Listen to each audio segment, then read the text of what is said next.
What it do, Bolt fam? It's your boy J Walk coming at you again. Another episode, Charger Couch Scout. And we got to continue where we left off. This time we'll be talking about the offensive tackles of the 2022 NFL draft because that is getting closer. It's about that time. About that time. So we got to continue to knock out these positions and these players. Today, we're going to be talking about some of my favorites. Again, not the best, but my favorites. Based off how I've seen the Chargers play in 2021, what I think they could be looking for in an offensive tackle. Now, before I get started, what I want to tell you that I look for and what I prefer when it comes to the offensive line. I think that over the years, as a Charger fan, that after years and years of seeing Phillip Rivers struggle with subpar offensive lines, I've just learned an appreciation for the positions. And have just become more of a fan of the good ones and have preferences and ways that I'd like to see them built. And one thing that I want to do, or that I've wanted to do when looking at this right side, because right now, nobody at right guard, nobody at right tackle. But giving the connections to some free agents that are still out there, like Ode Abushi, and having this 17th overall pick, this could turn around very quickly for the Chargers. So there's no need to panic. There's no need for anybody to freak out at the thought of Trey Pipkins starting week 1 at right tackle. But just going through this process and seeing how the left side of the offensive line looks, where you have really good movers on the left side. They can do everything from inside zone to outside zone to pulling on power runs. I like, this is my personal preference, I prefer both sides of the line to be capable of the same things. And so that same athleticism and ability and agility that you get from Rashawn Slater at left tackle, I would very much prefer to see that on the right side, at right tackle. And the same way you have a tackle to guard convert and Matt Filer, who brings his own level of not as athletic as Rashawn Slater, but also blends it with a nice combination of power at left guard. I would like to see the exact same thing at right guard. So they're just the same levels of athleticism, basically being capable of the exact same plays on both sides. Because this running game in 2021 was literally one-sided. Like you knew if they were trying to pick up some plays, if they were really trying to pound it, that they were going to run to the left because that was the strongest side. Because the right side was a complete train wreck, especially after Abushi went down. You had no starters on that side of the line. So I basically I went about choosing my favorite offensive tackles, right tackles, based off of that. Being able to match their athleticism with Rashawn Slater's. So I know everybody's not going to be to the same level because Rashawn Slater is a very special player. So you're not always going to get there, but I think there is one guy that is capable of giving us that level of performance at right tackle that we get at left with Rashawn Slater. I think. But we'll get to him later.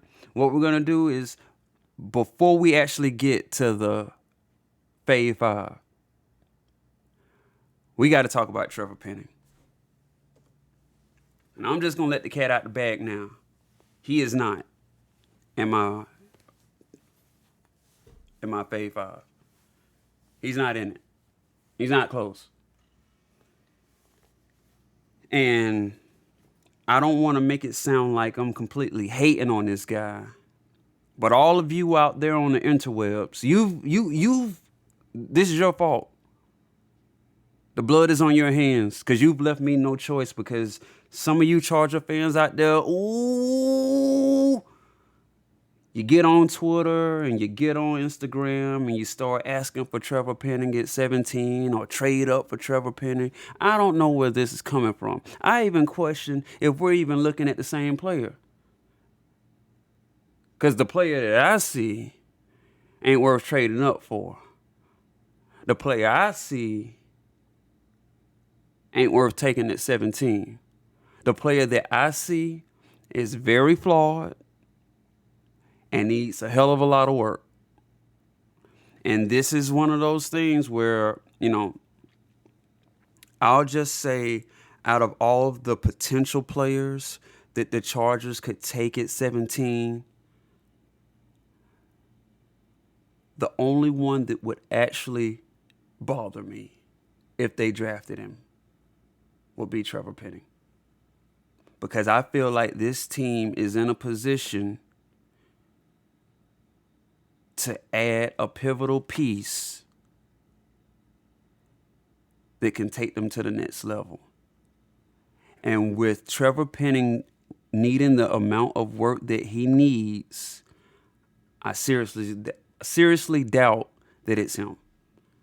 And again, I don't want to sound like a hater, but y'all have left me no choice because the hype is over the top. This is the first guy I've ever seen that I can remember where he got completely destroyed at the Senior Bowl. And since then, his stock has somehow increased.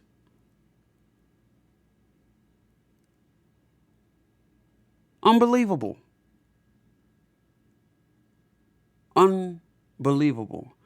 And I think he gets a lot of brownie points because he plays with a nasty edge and he's super athletic, which we had no idea the degree of his athleticism prior to the combine because it just never showed up on tape. So he's an athlete. He's very athletic, but it don't show up on tape. So really, what good is it? Translatable traits. They're not translating for this guy. And you can just go down the list. He struggles against outside rushers. Nothing devastating because there are players that I have in my top 5 that struggle against outside speed rushers.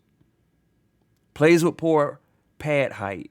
Allows guys to get into his chest. He doesn't understand the value of hand placement because he doesn't get his hands inside the chest of the defender. And even when he doesn't reset to get his hands on the chest. He just does the little thing like what they used to do in Green Bay where he just grabs the shoulder pads instead. And I feel like all of his flaws are constantly overlooked because of what I said.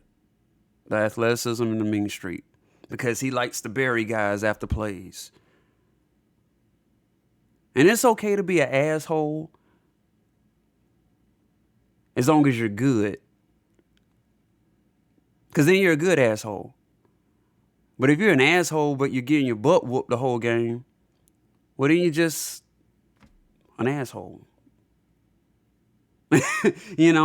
And I look at how the Chargers like to run. He like I said, his athleticism doesn't translate on the tape. He's not a good second level blocker. I don't think he's particularly good at pass protection. I'm just trying to figure out who is going to be willing to bet their job on drafting this dude in the top 20. If we're talking a later, like a later pick in the first round, I could maybe see it. Because sometimes those teams can afford to develop uh, an offensive tackle or a player with a lot of potential. Sometimes those teams or even reach on other things like a running back, like we saw the Chiefs do with Clyde Edwards-Helaire. Because you're in such a privileged position, because you're already so good. But the Chargers aren't there yet. They could add better pieces than Trevor Penny. So I just want to get that off my chest. I don't want to rant too long about it and get all worked up because I'm going to start sounding like a hater. But it's just that I think he is given a lot of credit and not as much criticism as he should, because he's got a long way to go. And one of the guys we're going to talk about has been playing the position for only 2 years and is more technically sound than he is. But anyway, now that I got that off my chest, number 5, Gene DeLance, right tackle from the University of Florida, or as I like to call him, Groot, because he's got tree limbs for arms, man. I think his arms are like 35 inches long. He played in the Shrine Bowl, and people came away from the Shrine Bowl that week. I remember seeing the tweets where they were just very impressed with his play. Unfortunately, he didn't get an invite to the Senior Bowl, which I would have really liked to have seen him go up against that level of competition. But I came across him when I was looking at video of Dameon Pierce, and that's what happens a lot, is that you're looking at tape of one player, and then another guy starts popping off at you. And in this case, it was Gene DeLance. I was like, wow, this guy, he doesn't have the quickest feet. He's not the best mover. Actually, one of the things that I really don't like about him is that, particularly in the run game, he has a really bad habit of, while he's blocking a defender, I've seen him do it at least 2 or 3 times. He'll stop blocking when he thinks the ball carrier has run by, and he'll turn around and look for the ball carrier. And I do not like that. You hear about, guys should play to the whistle or play through the whistle, and he needs to do that on a more consistent base, because I'm not saying it happens a lot, but the fact that it happens needs to be rectified. He needs to take care of that and learn to keep going. And, I hate to say it, be more like Trevor Penny. Be more like Trevor Penny. So I think if Gene DeLance were drafted, I would not expect him to be a week 1 starter. I think he's somebody you take as a developmental player who could maybe in a year or 2 compete for a starting spot. And if not that, it at least be a swing tackle. So that's Gene DeLance, University of Florida. The only guy on I don't want to say that. Never mind. I don't want to say that. Just in case I'm wrong, I don't want to say that. But at least he played right tackle in 2021. I will say that he's the only one in my top 5 that did do that. There we go. I fixed it. After Gene DeLance, I always say not necessarily the best players in the draft. Screw it. At this position, outside of him, it's the best players in the draft. So at number 4, Bernard Raymond. Remember, I was just talking about the guy that's only been playing left tackle for 2 years and already more refined and technically sound than Trevor Penny? Yeah, it was this guy. Bernard Raymond, when you start talking about how fast he has picked up this position,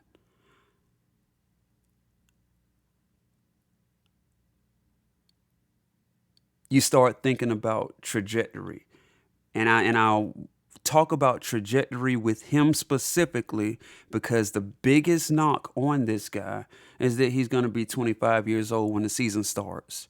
But when you look at how fast he has picked up the position to the point where he's better than other guys that have been playing it much longer, who are also projected to be first round picks, then I am very okay with him being drafted in the first round by the Chargers. I'm okay with it. I know it's not the sexy pick because we believe in the big three, and some of you been drinking the Kool-Aid for Trevor Penny, and so a lot of you just don't think about Bernard Raymond, especially because you see his age and you just been taught that 25 is too old. In most cases, yeah, I would tend to agree, but we've seen how long offensive tackles can play in the NFL. And not really just that. We've seen numerous occasions where first round picks don't get re-signed and retained by their team. All we need him to do is play for 5 years. And with how fast he's picked up left tackle, I don't expect it to be a tough transition for him because he was originally a tight end. And at tight end, he already did pass blocking on both sides. So there was that. So it's not like he's completely new to blocking. And so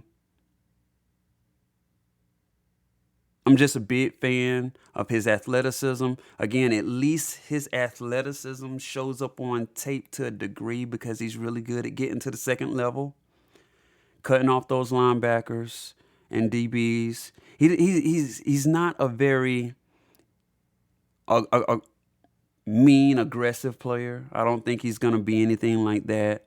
But he just lines up and does his job. And something that happened at the Senior Bowl that involved him and Trevor Penny that I just want to talk about that pretty much kind of encapsulates both of those players, in my opinion, is, again, I know people love the mean and nasty streak from Trevor Penny, but I don't think it's a good look to do that against players that are supposed to be on your team, even if it's just at the Senior Bowl. So he got into a scuffle with Tyreek Smith, the edge rusher from Ohio State, where Trevor Penning tried to do his little hip toss where he just kind of has the guy towards his hips and pushes him down to the ground. Well, he didn't get Tyreek Smith all the way down. And when he didn't, he just took his hand and mushed Tyreek Smith in the back of the head. Well, Tyreek Smith was like, well, are you serious? Like, did you really just mush me? And so he got up, and these guys were like having an altercation right there at practice. But it was the mild-mannered Bernard Raymond who came in between the two teammates who were getting into this scuffle. And he separated them. And, you know, if that's what you get with a 25-year-old offensive tackle, instead of this, these asshole-ish tendencies that Trevor Penning has, you know, because that's all good and dandy, like I said, when you're good. But you don't want to see somebody treating their own teammates like that. And it was a practice game. I mean, it was a practice. It was one-on-one. Like, it was no need for it. And I think that at some point, that's going to get tired if he doesn't develop fast enough as an actual player, and he's just out here being nasty and dirty. It's going to get tired with a lot of people because you got to be able to produce if you're going to play like that, because otherwise people aren't going to want to associate with you. And I just don't see that as being a plus for him at this stage when he hasn't shown. Let's see, I'm doing it again. I'm getting back on Trevor Penny. Anyway, Bernard Raymond, much more preferred than Trevor Penny. Oh, man. Number 3, Evan Neal. He's big and he can move. Now, one thing that does I guess you could say it bothers me. Uh, One thing that's very important with offensive tackles or linemen in general is balance and how well they stand. And actually, that's something I forgot to mention with Bernard Raymond. He has really good balance. As far as, my fave five right here, he's probably in the top two in balance.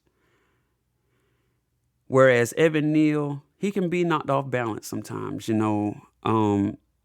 A wise man once said, I say that because I don't remember who actually said it, but a wise man once said that you can tell a lot about an offensive lineman by how often he's on the ground.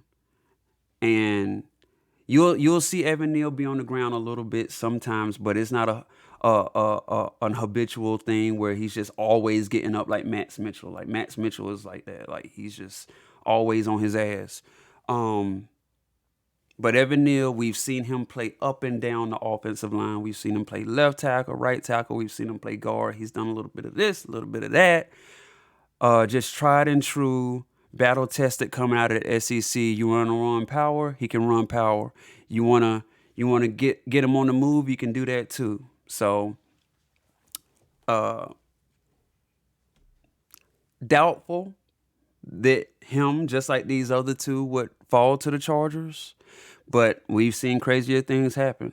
We saw, infamously Rashawn Slater fall to 13. So, and that was as the second offensive lineman. So it's not out of the realm of possibility that in this draft class, that the third or a top three offensive tackle could fall to the Chargers at 17. So let's see how it plays out. That's one of my slogans. We'll see what happens.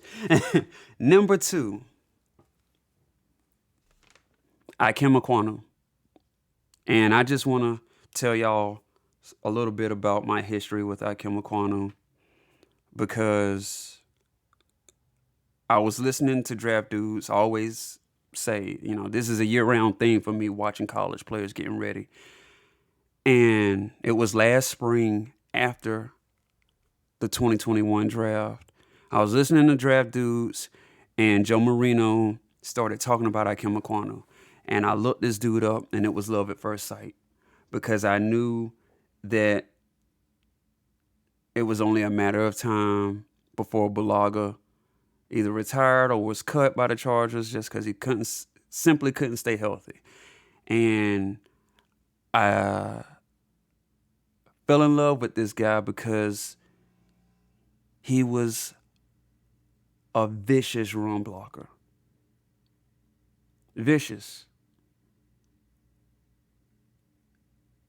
And I don't want to keep bringing them up, but unlike Trevor Penny, his viciousness comes through in his gameplay.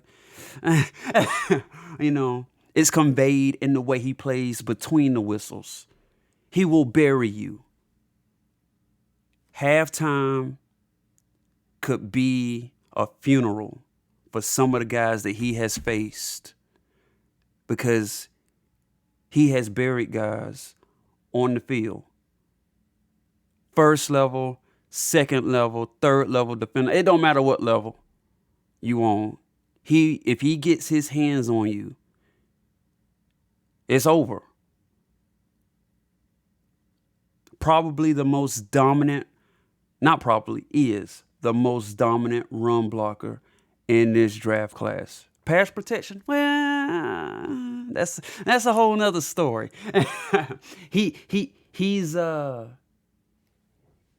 He's doable at pass protection. I'll say that. He gets a good grip on you, you're pretty much done. But you can get him to overset. You can get in his chest sometimes. He can be had in pass protection. If you get hands on him quick enough before he gets set, you can get him. He'll have to reset and gather himself for his anchor, but he's a work. He can get better. He can be better at pass protection. These top two guys right here, they are literally almost complete opposites as far as what we've seen from them on the college level. But Ikem Mcquanno, one thing you don't have to worry about him is in run blocking. And I think that if you can just add a dominant running game to this offense, oh man, dark days indeed for teams are playing against the LA Chargers. I'd say that. So Ikem Mcquanno, again, highly doubt he'll be there for the Chargers. When I was watching him, he was projected to. When I first heard about him last year, I should say, he was projected to be maybe a late first round pick. Problem is that between then and now, he just kept getting better and better until the point where he is now projected to be a top 10 pick. So I think that's one of the downsides of doing this for so long is that year round, I should say, is that, you start watching some guys early and you get attached to them, and then they become further and further away from reality the better they play. He's not the only person this has happened with since I've been, doing this and evaluating players and things like that. It's a tough thing to see happen. It hurts almost as much as when I got really attached to Malik Hooker, and then he was there for the Chargers to pick, and then they took Mike Williams. I mean, Mike cool and all, but I mean, I really, really, really wanted Malik Hooker, and we just didn't get him. But I don't even think it'll even get to that point with Ikem Mcquanno. I don't think he'll even be there to begin with. But that's offensive tackle number 2. And number 1,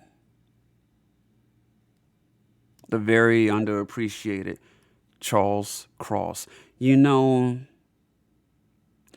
Charles Cross was a very good pass protector, pass blocker in college. And you would think that in this day and age in football where the quarterback is so important and throwing the ball is the primary form of attacking on offense, you would think that somebody being one of, if not the best pass protector in the draft, that person would be appreciated a lot more. And yet, for some reason, throughout the last few months of this whole process, Charles Cross has been projected anywhere from going in the top 5 to not even going in the first round. And I just don't understand it. If it's one thing that we know this guy does well, it's protect the quarterback. And as much as I love Ikem Mcquanno, if there was one of the top 3 tackles that I would love to fall to the Chargers at 17, it would be Charles Cross. Because I would know that Herbert would be well taken care of. And remember at the beginning of this pod where I said that it was one guy that more than the others very much reminded me of Rashawn Slater. It was Charles Cross. The movement ability, the tightness, and I don't mean it in a bad way, but just there's no wasted motion. His movement skills, his hand placement, keeping his shoulders square. When he's out of position with his hands, he's very quick to reset. He probably understands hand placement better than any other offensive tackle in this class. He's just very sound that way. And the only thing that I wish that I have seen from him is I wish that I saw more runs to his side. And because I just didn't get a good feel for whether he was good at it or not. And so that's my biggest question mark about him. It isn't the offense he played in or the splits in the offensive line. It was I would have liked to see him more runs to his side. But then I was listening to the Athletic podcast this morning, and Brendan Thorne was on there, and he put my mind at ease a little bit because he said that when Charles Cross was recruited by the former coach at Mississippi State, the offense was completely different. And it was a more run-heavy offense. And that really put my mind at ease with Charles Cross, because I was like, okay. Because I was already just trying to tell myself, okay, with this movement traits and what I've seen him do on like wide receiver screens with getting out and blocking DBs on screens, that has to be translatable into blocking for running backs, especially on the outside zone where you have to do a lot of second level blocking and things like that. But when Brendan Thorne said that this guy was brought in to play in a run heavy offense, that was all I really needed to hear to put me at ease. So now I'm more than cool with him being my number one offensive tackle. So, because otherwise he wouldn't have been recruited to play there. Just wish we had been able to see it, but we didn't. It's just going to be one of these things where there are so many options for this team at so many different points in this draft to pick up offensive tackles. And I mean, there are a lot more guys out there that could fit this team, a lot more guys, but I just feel like once you get out of the top three, you're really starting to press it. Bernard Raymond is probably as far as I would go with drafting somebody with the expectation of them starting their rookie year. I think once you're walking on, you're skating on thin ice with Raymond, but definitely after him, I think that it decreases the possibility of that guy being a starter at right tackle for the Chargers. So that's it. That about does it for this episode. Those are my top offensive tackle, my favorite offensive tackles. I really don't like ranking players. I really don't. Like, I just normally I go through and I just find who I like and who I think's gonna fit, and I'm just giving numbers, and I just want to keep this out there that it's not that I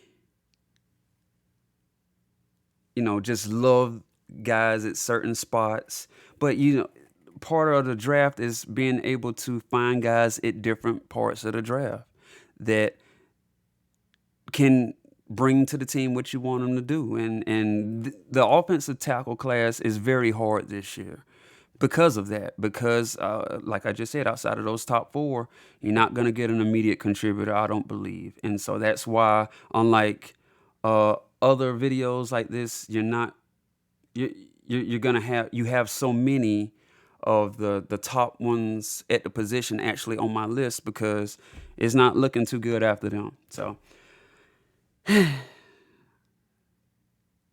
I feel like we're inching closer and closer to Trey Pipkins at right tackle. I'm gonna stop teasing people about that. But I'm not against Trey Pipkins. He's training with Duke Manyweather.